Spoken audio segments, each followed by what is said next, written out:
Mi hermano, vamos a la palabra del Señor, 1 Timoteo capítulo 5, 1 Timoteo capítulo 5, versículos 17 en adelante vamos a estar leyendo.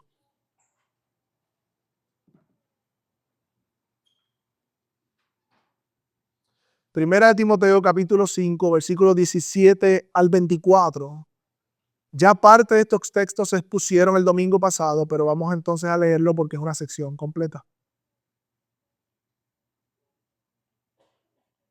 Dice la palabra del Señor en 1 Timoteo 5, en la página 1224 de la Biblia Congregacional. Y lo bueno es que sea negra o sea esta, es la misma página. ¿Ok? Hay unas negras y hay unas que son así, en la misma página, 1224. Dice la palabra del Señor. Los ancianos que gobiernan bien se han considerado dignos de doble honor, principalmente los que trabajan en la predicación y en la enseñanza. Porque la Escritura dice, no pondrá bozal al buey cuando trilla, y el obrero es digno de su salario. No admitas acusación contra un anciano, a menos de que haya 2 o 3 testigos. A los que continúan en pecado, repréndelos en presencia de todos, para que los demás tengan temor de pecar. Te encargo solemnemente, en la presencia de Dios y de Cristo Jesús y de sus ángeles escogidos, que conserves estos principios sin prejuicio, no haciendo nada con espíritu de parcialidad. No impongas tus manos sobre nadie con ligereza, compartiendo así la responsabilidad por los pecados de otros. Guárdate libre de pecado. Ya no bebas agua sola, sino un poco de vino, para causa de tu estómago y tus frecuentes enfermedades. Los pecados de algunos hombres ya son evidentes, yendo delante a ellos juicio. Pero otros sus pecados los siguen. De la misma manera, las buenas obras son evidentes y las que no se pueden ocultar. Hoy continuamos la serie de predicaciones positivas por el libro de Timoteo. Nosotros llevamos ya desde septiembre predicando la carta pastoral de Timoteo, en donde hemos titulado esta serie El cuidado y la instrucción de Dios para la iglesia de hoy. El cuidado y la instrucción de Dios para la iglesia de hoy. Y yo quiero, ¿verdad? A pesar de que estamos leyendo unos pasajes últimamente, hablamos de las viudas, el domingo pasado hablamos de los ancianos, de cómo se deben dar doble honor. Yo quiero hacer una aclaración aquí y quizás un recordatorio, mi hermano. Esta carta no es para pastores y no es para líderes de la iglesia. Esta carta es relevante para ti también es relevante. ¿Usted sabe por qué, mi hermano? Porque usted es parte de una iglesia. Y la iglesia está en el centro del plan redentor de Dios. Por lo tanto, cada instrucción y cuidado que Dios nos da a través de esta carta, que vamos ya meses predicando de ella, tiene una relevancia para tu vida. Mi hermano, Dios no escogió ni el gobierno, ni la familia, ni ninguna otra institución sin fin de lucro para avanzar su reino. Él escogió la iglesia. El Dios creador del universo escogió la asamblea de los santos en la iglesia, compuesto de hombres y mujeres salvados por gracia, que aún están en su cuerpo no glorificados, para él en debilidad de esas personas avanzar su reino en la tierra. Y esto es una instrucción para el cuidado de su iglesia. Esto tiene que ver contigo. No solamente Dios escogió la iglesia para avanzar su reino por medio de la predicación, sino que también para santificarnos. Dios ha decidido que por medio de un grupo de hombres y mujeres salvados por gracia en comunidad sean santificados de esa manera, por medio de las relaciones, por medio del compartir, por medio de amarnos unos a otros, amonestarnos unos a otros, animarnos unos a otros. Tito dice que él compró este pueblo con la sangre de su hijo para posesión suya. Y si usted es parte de la iglesia, esta carta de Timoteo tiene que ver contigo. Tiene que ver contigo. Así que, mis hermanos, a pesar de que estemos hablando de los ancianos, ahora vamos a hablar de quizás la disciplina de los ancianos, la ordenación, todo esto de nuevo tiene que ver con el cuidado de su iglesia. Y si tú eres parte de la iglesia, esto es para ti. La semana pasada vimos cómo Dios cuida a la iglesia mediante el honor debido a sus pastores. Dios manda a la iglesia que honren a sus pastores a través del respeto, es una de las maneras, la honra, a través de la remuneración, que no es otra cosa que el salario y el pago, y a través de la protección de los chismes o bochinches en contra del pastor, siendo acusaciones falsas. Dios prohíbe eso en su iglesia. No admitas acusación, dice el pasaje. Y todo esto para que el pastor pueda dedicarse con esmero para la alimentación de la grey a través de la predicación de la palabra, el cuidado y el gobierno de la iglesia. Pero esto es solamente un lado de la moneda. Hay otro lado de la moneda también. No solamente Dios cuida a la iglesia de esta manera, sino que también del otro lado de la moneda, Dios también cuida a la iglesia poniéndole límites y corrección a los líderes de la iglesia. Así como deben ser honrados, así también deben ser reprendidos cuando hay pecado no arrepentido delante de todos. Y debido a esta realidad, Timoteo tenía que ordenar con cuidado a estos pastores de la iglesia. Y por eso Pablo le exhorta. Por lo tanto, hoy veremos tres cosas. Hoy veremos tres cosas para aquellos que toman nota. El título de la predicación de hoy es la firmeza en la corrección, el discernimiento en la ordenación pastoral. Y vamos a ver tres cosas. La necesidad de la reprensión a los pastores que pecan, la firmeza de la encomienda que Timoteo tenía y el discernimiento en la ordenación, o la sabiduría en la ordenación. Vaya conmigo al versículo 19, vamos a comenzar desde ahí. Yo sé que lo tocaron el domingo pasado y simplemente vamos a hacer una transición desde el domingo pasado para hoy. Dice el versículo 19, no admitas acusación contra un anciano a menos que hayan 2 o 3 testigos. Los pastores tienen en la iglesia el ministerio más público. Están siempre delante. Yo le digo que están como paradilla en vitrina. Todo el mundo los ve. No solamente la vida del pastor, sino la familia del pastor, los hijos de los pastores. La vida del pastor está literalmente on display, está a la vista de todos. En una iglesia, en un ministerio, el pastor o los pastores son los más que hablan, porque están enseñando, porque están dirigiendo. Y la verdad es, mi hermano, que ningún pastor ha sido glorificado, o sea, no está en el cielo todavía. Por lo tanto, el pastor va a errar. Claro que sí. Por lo tanto, el pastor se va a equivocar. Claro que sí. Se requiere de un carácter de excelencia, lo sabemos, pero el pastor va a errar y equivocarse.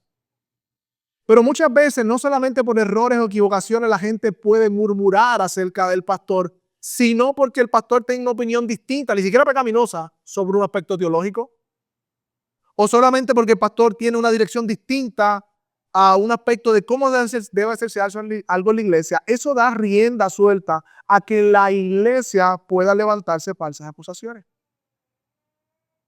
El punto es, mis hermanos, transicionando del domingo pasado, esas murmuraciones y acusaciones falsas deben detenerse en la iglesia porque son pecaminosas. A menos que no hayan testigos evidentes del pecado de la vida del pastor, no debe levantarse ninguna acusación, simplemente por gustos o por prejuicios.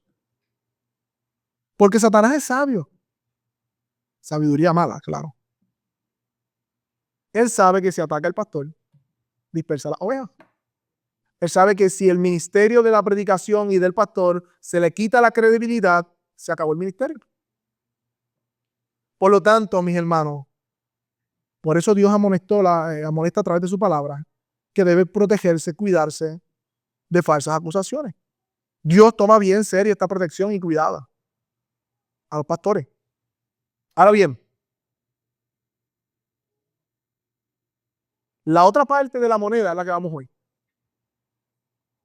Así como deben ser respetados, remunerados, protegidos, así también los pastores tienen que rendir cuentas si son hallados en pecado, no arrepentidos, bajo una acusación veraz con testigos. Y ahí viene el versículo 2 y el versículo 20. A los que continúan en pecado, repréndalos en presencia de todos para que los demás tengan temor a pecar. Básicamente, Pablo le dice, Timoteo, los ancianos que perseveran en pecado, repréndelos. Esa palabra repréndelos se traduce como exponlos o hazlo público, convictos, al descubierto, denúncialos. Básicamente, esa es la raíz de donde viene esa palabra. Y viene desde no sé si recuerdan cuando predicamos Efesios 5 de exponer las obras de las tinieblas a la luz, desenmascararlas. Es la misma idea. Pablo está diciendo a Timoteo, Timoteo, aquellos líderes, pastores que insisten en el pecado, hay que reprenderlos, hay que ponerlos, hay que reprenderlos. Pero no será una reprensión privada, como ocurriría quizás con un miembro, sino que dice que es de manera pública. Mira lo que dice el versículo 20. Repréndelo en presencia de todos. Esto es un pasaje sobrio. Esto es un pasaje que el que aspira al ministerio debe considerar. Debe considerar y sopesar. Porque Dios instruye que el pecado de un pastor sea reprendido de manera pública. La Nueva Traducción Viviente le dice: los que están pecando deberían ser reprendidos delante de toda la congregación. Porque algunos comentaristas piensan que esto era delante de los ancianos, como un grupo de ancianos.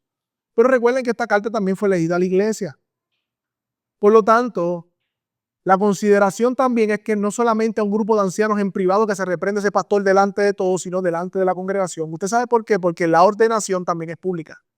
La ordenación es pública, la reprensión es pública. Y si nosotros vemos las características de 1 Timoteo 3, una de las características para ser un anciano dice que debe ser irreprensible. O sea, que no debe tener algún reproche. Por lo tanto, esta reprensión pública descalificaría al pastor.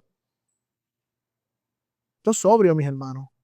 Esto es algo que hay que sentarse bien. Pero nos da la razón por lo cual se debe hacer de manera pública. ¿Qué dice al final del versículo? Para que los demás tengan temor de pecar. O sea, la razón de la reprensión pública era porque esto causaría temor en los corazones de los demás que ven esa represión pública. Y esto no es nuevo. Desde el Antiguo Testamento, la palabra de Dios nos muestra que la reprensión pública y el castigo público produce temor en el pueblo. Y es un temor bueno, reverente y santo. Es importante este temor. Ustedes lo buscan después, pero apunte por ahí, Deuteronomio 21:18, habla de un hijo que es glotón y borracho y los padres tratan de reprenderlo y es rebelde y dice: tráelo a los ancianos, y que los ancianos lo traigan a la plaza pública, y si no se arrepiente, ¿sabe lo que van a hacer con los hijos de los rebeldes de los padres? Apedrearlo públicamente, delante de todo el pueblo. ¿Tú sabes por qué? Mira lo que dice al final: lo apedrearán y morirá, y así quitarás el mal en medio de ti, y todo Israel oirá y temerá. Todo Israel oirá y temerá. Hay otros pasajes que hablan de lo mismo, diferentes pecados, igual los adúlteros, entre otras cosas. Los falsos profetas, aquellos que se levantaban, hoy hay muchos profetas, claro, porque no hay piedra. Porque si hubiese piedra, estoy seguro que muchos se callarían la boca. Dios instituyó un límite para los falsos profetas. Aquellos que eran falsos habían que apedrearlos delante del pueblo para causar temor delante de la gente, que no se levantaran más falsos. Pero en el Nuevo Testamento también tenemos un hecho. Ananías y Zafira en el capítulo 5 de Hechos. Cuando ellos pecan en el pueblo, traen y dicen que dieron un dinero que no era cuando era de ellos y todo lo demás. Versículo 11 dice: luego que de la muerte de Ananías y Zafira vino un gran temor sobre toda la iglesia. Míralo ahí. Es el mismo principio. Es el mismo principio. Hay un temor reverente que tú y yo necesitamos, y Pablo le dice a Timoteo: repréndelo de manera pública, porque esto causará temor en sus corazones. Esto causará temor en sus corazones. Y hay muchos que dirán: bendito, pero eso está fuerte. Qué vergüenza. Pero ¿y su familia? Que lo reprendan públicamente. Eso es como un bochorno. ¿Por qué mejor nosotros cogerlo en secreto y decirle: mira, pues está bien, pues vete por la esquinita, tú sabes, y te vas de iglesia? ¿Por qué no mejor tiramos el pecado debajo de la alfombra? Y así lo cuidamos a él y no pasamos esa vergüenza. Y nosotros, eso es bien fuerte para uno. Pues imagínate, como iglesia, reprender públicamente a un pastor. La respuesta a eso es: ¿por qué no? Porque tú no eres Dios ni yo tampoco. Y Dios es más sabio que los hombres. Dios es más sabio que los hombres. Dios ha instituido que sea de esta manera. Sería desobedecer a Dios si nosotros hacemos eso. Y en segundo lugar, realmente la verdadera vergüenza la cargó Cristo en la cruz del Calvario, siendo santo, justo, sin pecado, fue escupido, ensangrentado, golpeado, burlado. Ese sí pasó una vergüenza por nuestro pecado. Mis hermanos, a veces confundimos la gracia de Dios con la gracia barata, que es distinto. Y qué bueno que este miércoles hablamos sobre la gracia de Dios en comunidad. Hablamos hoy en los grupos de comunidad acerca de la gracia de Dios y cómo la gracia de Dios como iglesia, somos una comunidad de gracia para amarnos, perdonarnos, aceptarnos mutuamente. Pero cuidados, hermanos, porque todo eso es posible. Esa gracia es posible porque a Dios le costó un alto precio, que es distinto. Para salvarnos, su Hijo tuvo que pagar el precio por los pecados. No confundamos la gracia de Dios con la gracia barata, mis hermanos. Hoy día, lamentablemente, se ha comprado un evangelio light. Un falso evangelio que quiere amar sin corrección, un falso evangelio que quiere perdón sin confesión y arrepentimiento, y un falso evangelio que quiere un Dios de amor sin santidad. Sí, nuestro Dios es amor, pero nuestro Dios es santo. Sí hay perdón, pero debe haber arrepentimiento. Sí hay gracia, pero debe haber confesión.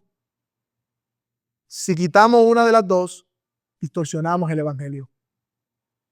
Y esos principios deben estar detrás de cómo nosotros hacemos iglesia. Recuerden, mi hermano, que esta es la forma en que Dios está instruyendo y cuidando a la iglesia de Dios. Esta es la forma en que Dios la cuida. Y yo quiero hacer algunas aplicaciones de este pasaje. Y parecería raro cómo vamos a aplicar este pasaje a nuestras vidas, si está hablando de los pastores. Bueno, en primer lugar, podemos aplicar lo siguiente, mis hermanos. Podemos ver un principio aquí. El pecado será reprendido. El pecado será reprendido. Eso es verdad para los pastores que insisten en pecar. Pero en una iglesia bíblica que tiene la Biblia, ¿verdad? No solamente como un adorno en el púlpito, los pastores están sujetos a ser reprendidos públicamente si hay pecado impenitente. Y somos llamados a exponerlo, pero no solamente los pastores, sino también usted como creyente. Usted como creyente también está sujeto a esto. Dios ha instituido en Mateo 18 un proceso para la disciplina eclesiástica, en donde comienza de manera privada, luego 2 o 3, y el tercer paso es que la iglesia sepa acerca de esa falta de arrepentimiento de manera pública. Por lo tanto, mis hermanos, en ese sentido, el pecado será reprendido. Y gloria a Dios porque a veces de manera privada el Señor nos constriñe ahí en nuestra lectura de la palabra y leyendo ahí la palabra nos damos cuenta de nuestro pecado y nos arrepentimos y decimos, wow, Señor, gracias, Padre. Qué hermoso. A veces va a ser otro hermano. Escuché esto ayer y me gustó. Todos decimos somos pecadores y decimos aquí nadie es perfecto hasta que alguien te diga cuál es tu pecado. Hasta ahí sí te molesta. Todos aquí estamos dispuestos a decir que todos somos pecadores, ¿verdad? Hasta que viene el hermano y dice, mi hermano, yo creo que tú estás pecando aquí. ¿Cómo va a ser? Pero no creemos que todos somos pecadores. El orgullo. Dios a veces de manera privada va a reprender ese pecado, pero a veces Dios también va a usar un hermano de manera privada. Pero mis hermanos, yo quiero que usted sepa algo. Dios nos ama demasiado como para dejarnos con nuestros pecados. Y si lo va a hacer en privado, nos va a reprender en privado. Pero si tiene que hacerlo de alguna otra manera, gloria al Señor por su reprensión. De hecho, ahí está la diferencia de un creyente o un no creyente. Un creyente cuando es reprendido por Dios por el pecado, ¿sabe qué? Da gloria a Dios, da gracias a Dios, se arrepiente. El que no es creyente se ofende y se va de la iglesia.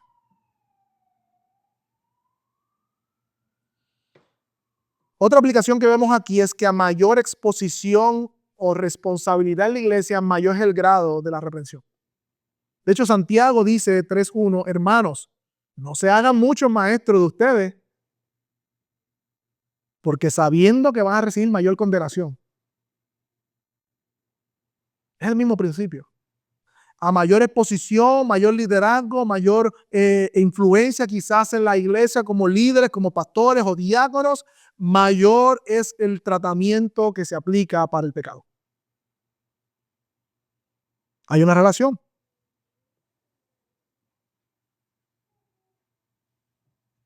Algo más, mis hermanos, que podemos decir aquí.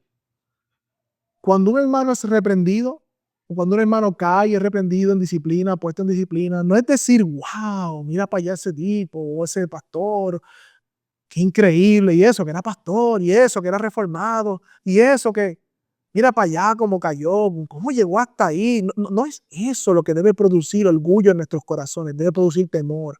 Lo que yo soy capaz también de hacer si no me cuido. Eso es lo que debe producir en nosotros. Cuando se hace públicamente, dice que para que produzca temor en nosotros. Y el temor se produce cuando nosotros tenemos una actitud humilde y no siendo orgullosos. Debe producir una reflexión interna que nos lleve a un temor reverente para examinar nuestra vida, porque posiblemente somos muy vocales, pero estemos en los mismos caminos que aquel que cayó.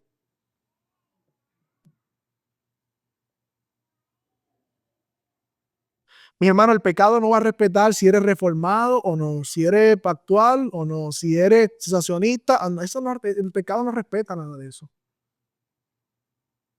Ni cuántos grados tengas en la academia, en el seminario, ni enseñas si eres pastor, predicador, si eres diácono. Eso, el pecado no importa, es la misma naturaleza pecaminosa que tenía Steve Ross, es la misma naturaleza pecaminosa que yo tengo. Y no es wow como cayó, es wow como debo cuidarme también porque tengo su misma naturaleza pecaminosa. Es un temor reverente que debe producir en nuestros corazones. Que el Señor nos conceda eso, mis hermanos. Somos prontos para sorprendernos y criticarlo, y no para reflexionar en nuestro corazón cuando hay reprensión de pecado público. Y esto no era una tarea fácil para Timoteo. Timoteo tenía de frente reprender a pastores, a líderes. Si es trabajar con un hermano en la disciplina eclesiástica y es un reto, imagínense pastores. Por eso tú no ves esto es bien raro en las iglesias, esto está en la Biblia. Pero ¿cuánto aquí han sido testigos de una represión pública de un pastor? Levante la mano. Eso no, y llevamos años en el Evangelio. Esto no se ve, pero está en la Escritura. Imagínate Timoteo ante este encargo, cómo él podía manejar esto. Y recuerden que yo no creo que Timoteo era tímido. Yo creo que Timoteo era un hombre valiente, con retos muy grandes. Él era el delegado apostólico de Pablo. Y Pablo lo metía en los revoluciones, vete a Éfeso a poner ahí las cosas en orden. Eso no es fácil. Eso no es fácil. Ahora, por eso Pablo le da en el versículo 21 un ánimo, una encomienda, como que vamos a ser firmes. Mira, esta es la segunda parte, o el segundo punto, la firmeza en la encomienda. Versículo 21, te encargo solemnemente en presencia de Dios y de Cristo Jesús y de sus ángeles escogidos, que conserve estos principios sin prejuicio y no haciendo nada con espíritu de parcialidad. Qué fácil leerlo, qué fácil predicarlo, pero nada fácil llevarlo a cabo. Se requiere firmeza y carácter y tener los ojos puestos en el lugar correcto para hacer esto. Y Pablo lo sabía. Es como si Pablo cogiese a Timoteo y lo pusiese de momento vente conmigo, Timoteo, mira, a estas personas son las que tú tienes que servir. Ellos son los testigos de lo que tú vas a hacer en la iglesia. Es como si le levantara la mirada de Timoteo, porque imagino a Timoteo recibiendo esta carta, oh, tengo que meterle mano a este pastor, tengo que meterle mano a este líder. Sí, sí, Timoteo, pero mira a ellos, a quien tú, son tus testigos. Dios, Jesucristo y todos sus ángeles. Oh, sé firme, Timoteo. Sé firme, Timoteo. Te encargo esta solemne tarea. No es a los hombres que vas a mirar. Debes guardarlo, míralo como dice, en presencia de nada más y nada menos que Dios mismo, que es el juez justo, de Cristo Jesús, a quien Dios le dio toda potestad de juzgar. Y no solamente de ellos dos, de sus ángeles escogidos. Esta palabra encargo se traduce como orden, instrucción, terminante. Así es que debes hacerlo, Timoteo, sabiendo que es a Dios a quien debes agradar y no a los hombres. Pero notemos algo en particular, que no se habla mucho. Menciona a Dios, sí, menciona a Cristo Jesús, pero también menciona a los ángeles escogidos. A los ángeles escogidos. Mis hermanos, los ángeles son criaturas divinas hechas por Dios, puestas para el servicio de Dios y puestas para el servicio de los creyentes. Son ángeles ministradores, ángeles que sirven a Dios y sirven a la iglesia. Ahora bien, dice que estos ángeles son escogidos también. Es decir, estos son los ángeles que no cayeron como los demonios que cayeron en rebelión junto con Lucifer. O sea, la soberanía de Dios en la elección no se remite a los humanos, a nosotros como hombres, sino que también Dios eligió a los ángeles. Nada le sorprende a Dios en su plan redentor. Estos ángeles escogidos tenían muchas apariciones en las escrituras. Usted pone ángeles en cualquier dispositivo que te busque todo donde salen, aparecen por todas las escrituras, mis hermanos. Por todas las escrituras. Desde el Antiguo Testamento los ángeles están. Pero en el Nuevo Testamento la Biblia describe a los ángeles como testigos de la obra redentora de Dios. Miren esto, mi hermano. Yo sé que he hablado mucho de los ángeles, pero están ahí. Mira, estamos en Navidad. No, vamos para Navidad ya prontito.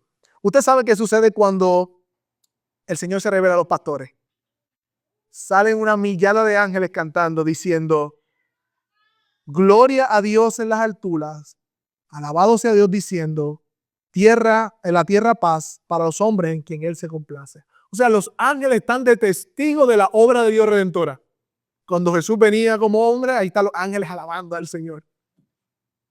Si usted va a primera de Pedro 1:12, Pedro está hablando de los profetas que profetizaban y que decían que eso que profetizaban, decía Pedro, no era para ellos que lo profetizaban, sino para nosotros que hemos visto el cumplimiento. Y en ese pasaje donde dice primera de Pedro 1:12, dice, cosas en las cuales los ángeles anhelan mirar. Los ángeles están mirando, observando la obra redentora de Dios. Son testigos de su obra. Y este pasaje sí quiero que lo busque, Efesios 3:10. Vaya conmigo a Efesios 3:10 y márquelo, porque yo quiero que usted se selle esto en su corazón con esta lección de hoy, con esta predicación de hoy. Efesios 3, versículo 10.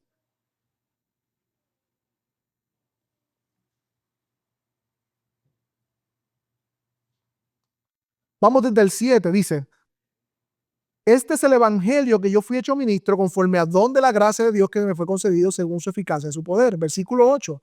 A mí, que soy el menos y el más pequeño de todos los santos, se me concedió esta gracia para anunciar a los gentiles las inescrutables riquezas de Cristo y sacar a la luz cuál es la dispensación del misterio que por los siglos ha estado ocultos en Dios, creador de todas las cosas. Ahora mire lo que dice el versículo 10. De este modo, la infinita sabiduría de Dios puede ser dada a conocer ahora por medio de ¿quién? De la iglesia. ¿A quiénes? ¿A quiénes es dada sabiduría a conocer? A los principados y potestades en los lugares celestiales. O sea, Pablo está diciendo, ahora por medio de la iglesia, o sea, tú y yo y lo que Dios está haciendo en medio de su iglesia, Dios le está mostrando a los ángeles su infinita sabiduría de cómo Él hace el evangelio y la iglesia. Por eso les dije al comienzo, mi hermano, nosotros tenemos que tener la iglesia en una alta estima, porque Dios la tiene en una alta estima. Para Dios, la iglesia es su esposa, la esposa de Cristo. Y Él está interesado en todo lo que sucede aquí, al punto que en Timoteo, Pablo le dice, hey, haz disciplina a los pastores, porque es delante de los ángeles que están mirando la sabiduría de Dios, de cómo Él opera en la iglesia. Estos ángeles son testigos de cómo ejecuta Dios su plan redentor. Y claro, mis hermanos, hay otros que empiezan con los ángeles y se van a visiones de ángeles. No estamos hablando de eso. De hecho, Colosenses prohíbe eso. Cuando dice que habían unos que estaban inmiscuidos en visiones y que viendo ángeles. No somos llamados a procurar ángeles ni a orarle a los ángeles porque no son Dios. Nada de eso. Pero, sí, en medio de su iglesia y en medio de la obra de Dios hay ángeles servidores que sirven a Dios y a su pueblo. Que sirven a Dios y a su pueblo. Y eso no lo podemos quitar. Y cuando nosotros hacemos iglesia, lo hacemos en presencia de Dios, en presencia de Jesucristo, pero también en presencia de los ángeles. Por lo menos eso es lo que dice el pasaje ahí. Por eso, Timoteo, debes cuidarte de la parcialidad. Cuídate de la parcialidad y los prejuicios, porque tú haces iglesia delante de Dios, de Cristo y de los ángeles. En otras palabras, a Dios le importa lo que pasa en la iglesia y hazlo de manera tal que glorifique al Señor. ¿Qué es esto de espíritu de parcialidad? Desde el Antiguo Testamento el Señor ha hablado sobre eso. Deuteronomio 1:17 dice: no mostrarás parcialidad en el juicio. Lo mismo vas a oír al pequeño que al grande y no tendrás temor del hombre, porque el juicio es de Dios. La parcialidad es mostrar favor o desfavor a unos más que a otros dependiendo de sus apariencias. Eso es la parcialidad. Literalmente significa delante de los rostros. Es como si lo que se ve en el momento en la presencia de la persona te mueva a favorecer o desfavorecer sin investigar. Pablo le dice a Timoteo: Timoteo, no te dejes llevar. No seas parcial en lo que tú hagas. Y sin prejuicio. ¿Qué prejuicio? Una opinión preconcebida, generalmente negativa, hacia algo o hacia alguien. Opiniones que se forman sin tomar el tiempo y el cuidado necesario para juzgar rectamente. Ahora, mi hermano, ¿qué podemos ver que el Señor está hablando? No solamente habló a Timoteo, habló a mi vida como pastor y a nosotros como iglesia. ¿Qué cosas podría haber llevado a Timoteo a parcializarse? ¿Ustedes se han preguntado eso? Quizás temor al hombre. Quizás uno de esos líderes se convirtió bajo su ministerio, el ministerio de Pablo, y era un amigo de él, un conocido. Quizás ideas preconcebidas, quizás la comodidad de no tener que afrontar esa situación incómoda de reprender a un pastor o llevar la disciplina a cabo. Quizás esas cosas son cosas que los pastores tienen que luchar. Claro que sí. Pero no solo el pastor tiene que luchar con estas cosas de prejuicios y parcialidad, sino que todos nosotros también somos llamados a no actuar con prejuicio, con parcialidad. Yo les pregunto a mi hermano y me pregunto a mí, los juicios que nosotros emitimos en nuestro corazón, ¿por qué están motivados? No nos hagamos los santos aquí. Aquí todos ponemos a las personas en una caja y emitimos un juicio. Esta persona de tal manera, se viste de tal manera, ya yo hice un cuadrito en mi cabeza, esa persona así, así, así. Y somos tentados a actuar conforme a nuestros prejuicios.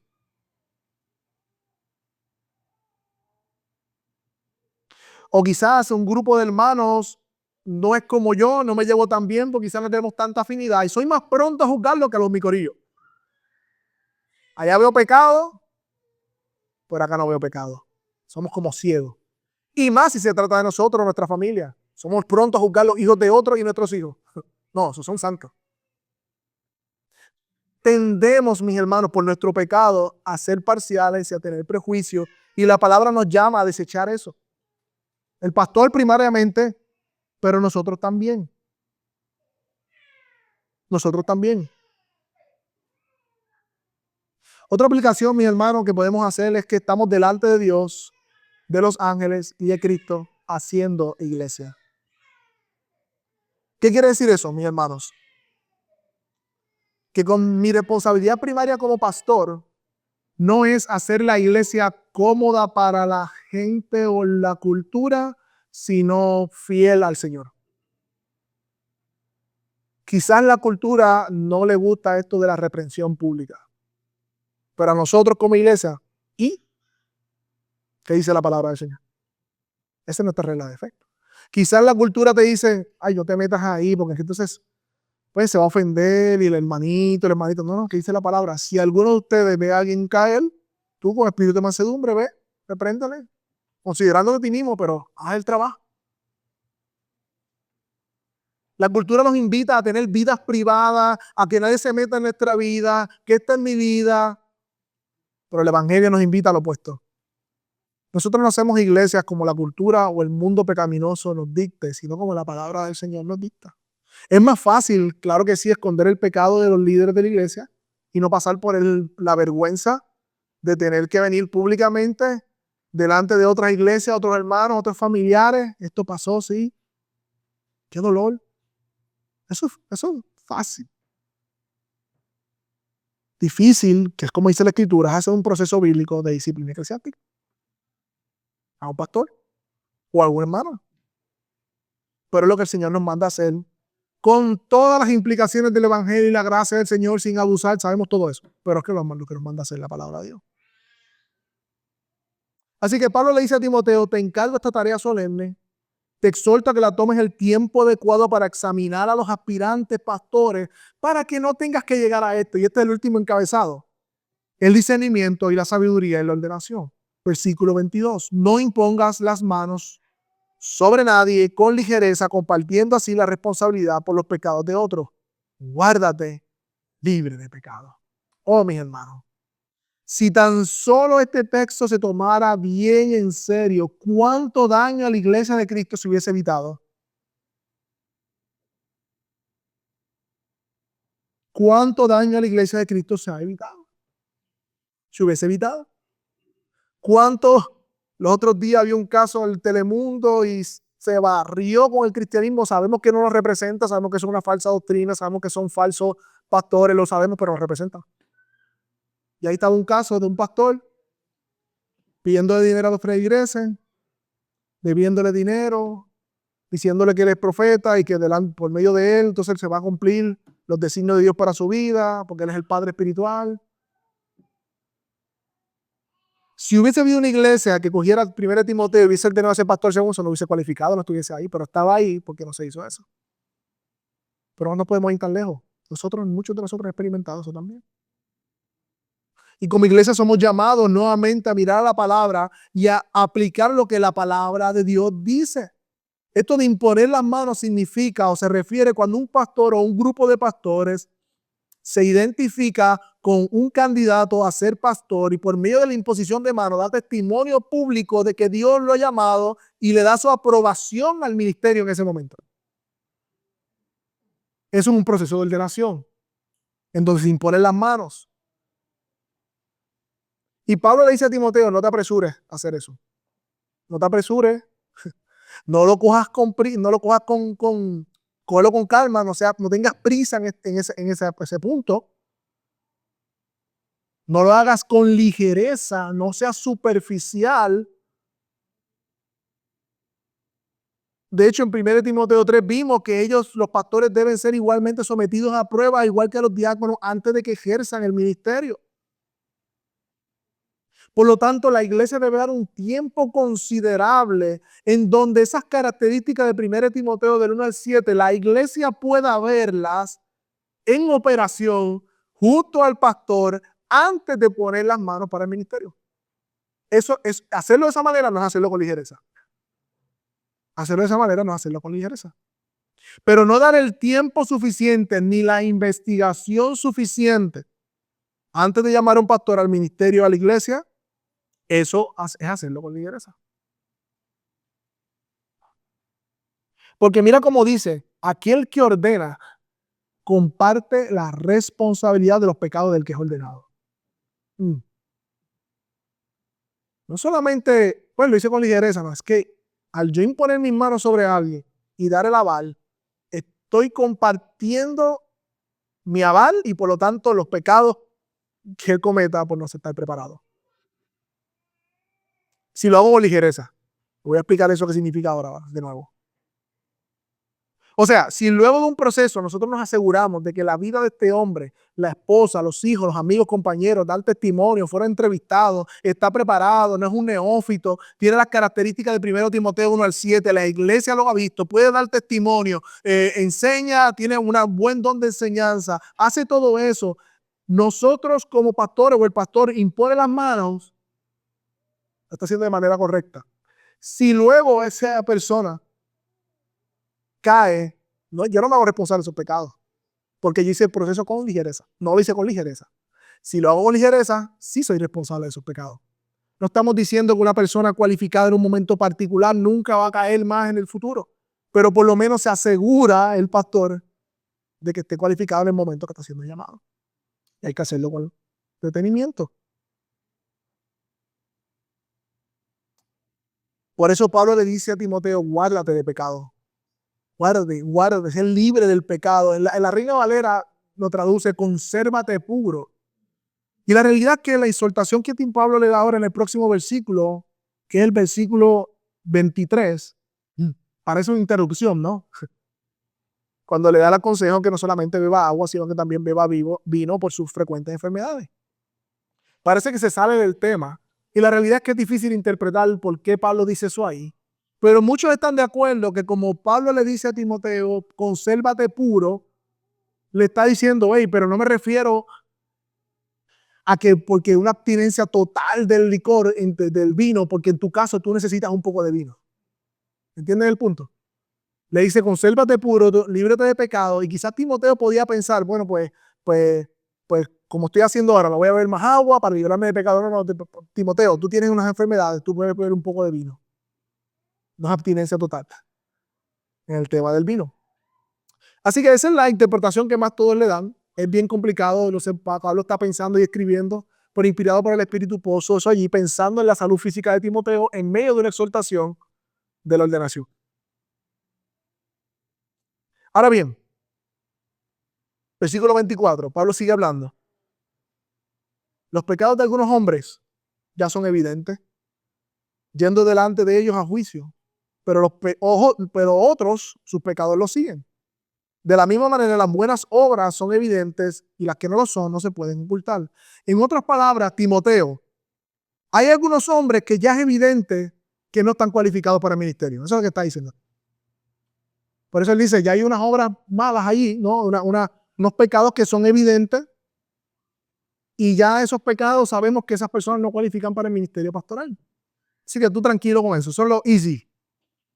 Pero dice en el mismo versículo, pero a los otros sus pecados los siguen. Otra versión dice, pero a los otros sus pecados los siguen. Lo que quiere decir es que a esos otros hay que esperar un tiempo. Y cuando tú investigas es que entonces tú descubres el pecado. Eso es lo que quiere decir. Hay unos hombres que están descualificados, hay otros hombres que parece que cualifican, pero cuando son investigados, se hace el proceso con seriedad de examinación, se toma el tiempo adecuado a la iglesia y dice que se descubren los pecados. Por lo tanto, no están cualificados. Y el mismo verso sigue diciendo el 25, de la misma manera las buenas obras son evidentes. O sea, hay unos hombres que evidentemente sus buenas obras lo cualifican para el ministerio pastoral. Eso está claro, Timoteo. O sea, mire el principio, Timoteo, aquellos que Dios está llamando y a quien tú debes ordenar, va a ser evidente. No solamente para ti, sino para la iglesia. Va a ser claro de que tiene las cualificaciones para la ordenación. Pero también hay otros que no son evidentes porque quizás no se ven, pero están en lo oculto, obrando, haciendo buenas obras con buen carácter. Eso no durará mucho tiempo oculto, van a salir a la luz, dice. No permanecerá oculto a aquella persona que Dios está llamando al ministerio y que esté cualificado, en su tiempo preciso va a salir a la luz. Timoteo, cuando tú investigues, tú vas a verlo. Cuando tú hagas el proceso con estos hombres, lo vas a ver. No lo hagas con ligereza, hazlo de manera debida y descubrirás esto. Hay unos que es evidente, descualificado, otros que vas a descubrir en el proceso que no están cualificados, otros que son evidentemente cualificados y otros que en el proceso de investigación te darás cuenta que están cualificados también. Y esta es la manera, de nuevo, que Dios cuida a su iglesia. Si un pastor no hace esto a la hora de ordenar a otro pastor, ahí está el problema. Si una iglesia no participa en este proceso, ahí está el problema. Porque esta es la manera en que Dios cuida a la iglesia. Algunas aplicaciones finales, mis hermanos. Particularmente a nosotros, nuestros hermanos que nos ha tocado vivir un tiempo difícil. Esta instrucción es bien relevante para nosotros. Bien relevante. Porque hemos experimentado en carne propia las consecuencias de que esto no se siga, mientras que a la vez estamos experimentando la necesidad de que Dios levante a otros hombres como ancianos en esta iglesia. Tenemos esa tensión. Hemos vivido el dolor de apresurarnos o de personas no cualificadas, claro que sí, pero también tenemos la presión, por decirlo de otra manera, de que Dios llame a hombres al ministerio, a servir como pastores. Nuestro llamado es a ser fiel a lo que dice la Escritura. Claro que sí hay mucho trabajo. Por eso hay que continuar orando con paciencia e insistencia para que el Señor envíe obreros a la mies. Y cada una de estas enseñanzas, tomarlas en serio como iglesia. Son relevantes para nosotros y para la salud espiritual de la iglesia. En segundo lugar, yo creo que para aquellos que aspiran al ministerio, este pasaje es bien relevante, bien importante. ¿Tú entiendes la sobriedad de este pasaje? Dar un paso al ministerio es dar un paso a ponerte en una vitrina en donde tu vida, tu familia, tus acciones, todo será evaluado y que el tratamiento para tu pecado va a ser más fuerte que cualquier otro tratamiento. Punto. Eso es lo que dice la Escritura. Considera eso, sopesa eso. El deseo no es suficiente, hay que meditar y reflexionar en estas implicaciones. Pero también este pasaje implica que cuando sea el tiempo evidente, Dios lo va a hacer claro. Dios lo va a hacer claro. Si hay alguno en medio nuestro con ese llamado hacia el ministerio, Dios va a hacer claro a la iglesia y al pastor cuándo es ese momento. ¿Cuándo es ese momento? Las buenas obras no van a permanecer ocultas, pero son buenas obras, se tienen que seguir haciendo. No van a permanecer ocultas. Ya que los que nos visitan hoy quizás, ¿verdad? Dicen, wow, pero esto está fuerte, no entendí, yo estoy visitando y por primera vez llego a esta iglesia y están hablando de la disciplina de los pastores y de ordenación.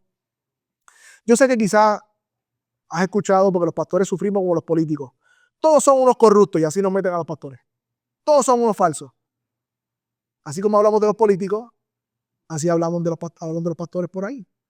Lo que quieren es robar el dinero. Lo que quieren es lo otro. Lo que son unos falsos. Y quizás tú has escuchado eso, personas que nos visitan hoy.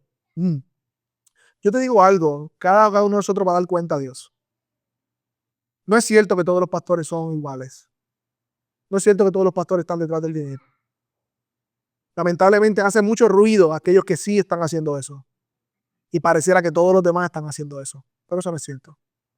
Lo que si yo te digo, visita que está aquí en medio nuestro, o amigo que no ha venido a Cristo, es que tú vas a dar cuenta a Dios por tu vida. Tú no vas a decir en ese juicio final, es que el pastor tal que salió en televisión me desanimó. ¿Cómo yo voy a la iglesia a Dios y convertirme a ti si ese pastor es un ladrón? Eso no va a servir en ese día. Dios te va a llamar a cuenta a ti. Y no habrá razón ni excusa. Por lo tanto, en este momento te ruego por los méritos de Cristo que escuches el evangelio. Dios tiene una promesa de perdón para ti y Él es el buen pastor. Yo como pastor voy a fallar, la iglesia te va a fallar, pero Cristo no falla. Por lo tanto, si vienes hoy en arrepentimiento y fe, Él te va a dar perdón. Él te va a perdonar. Él te va a perdonar. En la iglesia cabe un hipócrita más. ¿Cabe más? Claro que sí. Así que, mi hermano que nos visita, persona que nos visita, que hoy no te vayas de aquí sin decir, sin en tu corazón reflexionar y decir, Señor, sálvame. Sálvame. Y a la iglesia en general, mis hermanos, la salvación es del Señor. La iglesia es del Señor. Y Él ha dado en su palabra instrucción de cómo debemos vivir como iglesia. Que estos principios que hemos visto hoy a luz de la palabra, el Señor lo aplique a nuestros corazones. Para no solamente para mí como pastor, que he sido de gran edificación, sino para cada uno de nosotros también. Oramos al Señor. Padre, gracias por tu palabra. Gracias porque en ella nos das descanso, consuelo, de saber que yo ni mis hermanos estamos a la deriva de hacer las cosas como entendamos, sino que tú nos has dado instrucción en tu palabra de cómo tú cuidas a tu iglesia. Nosotros queremos hacerlo, Señor, con toda humildad y con toda debilidad, Señor, aferrarnos a tu palabra, descansar en tu palabra, vivir tu palabra, Señor, que es segura. Tú eres más sabio que nosotros. Te ruego, Señor, Padre, que me guardes de caer a mí, pero igualmente te ruego, Señor, que esta palabra sea real en el momento que tú me libres, pero si ocurre, la iglesia actúe junto con otros pastores. Yo quiero serte fiel, Señor. Yo quiero que tu iglesia sea edificada. Igualmente te ruego, Señor, que podamos hacer las cosas como tú ordenas, Señor. No con ligereza, no con superficialidad, no con parcialidad ni prejuicio. Perdónanos, Señor, porque somos tan prejuiciosos, Señor, entre unos a otros. Formulamos ideas y pensamientos, Señor, y no permitimos que tu gracia opere en nuestros corazones para tratarnos unos a otros. Perdónanos, Señor. Tú nos amas a pesar de nosotros mismos ser como somos. Y te ruego que por medio de tu Espíritu tú nos transformes, Señor, por medio de tu palabra, para ser la iglesia que tú nos has llamado a ser. En nombre de Cristo oramos y cantamos al Señor, que tuya es la salvación. Amén.